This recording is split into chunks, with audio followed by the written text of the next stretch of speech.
ina lam sa orang laga azhi culture te saumo ka dingdela amsing to de nam aru hi hawla singla khaiji masami ro thuri ka ina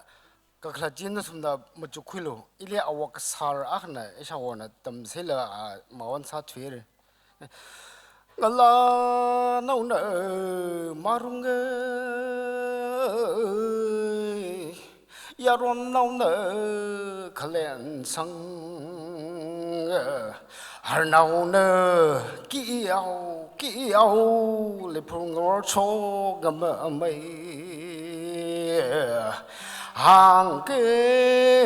hàng ke mahang lak alo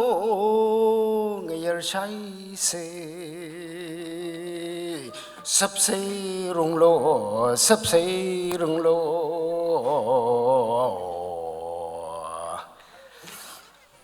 It's original how lai sa sa je ka ai thum ban này ta da xin thu cái là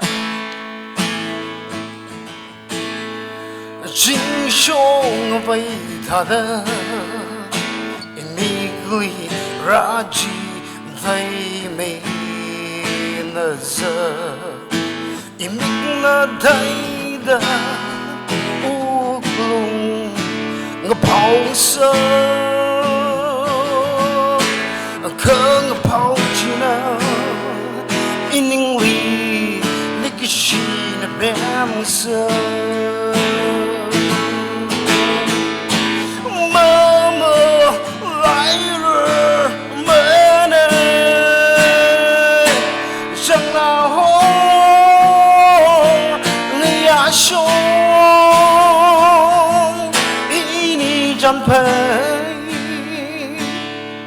nỡ nơi lì hàng ơi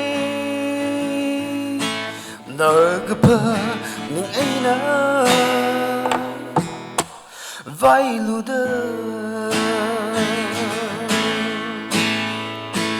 khơ mơ để cơ tình nó ngây li chứ đó hầu được khổ thằng khờ khăn ninh quy lấy cái gì mang ngâu huy cái thèn mà vai có hi quy cái giá mang ngà hà bài ô thủy lăn lơ mơ mơ lại rồi mơ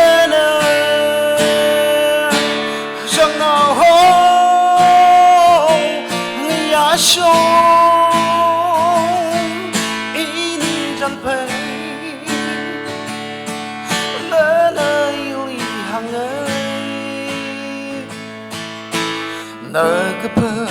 mình ấy nỡ vai lù đơ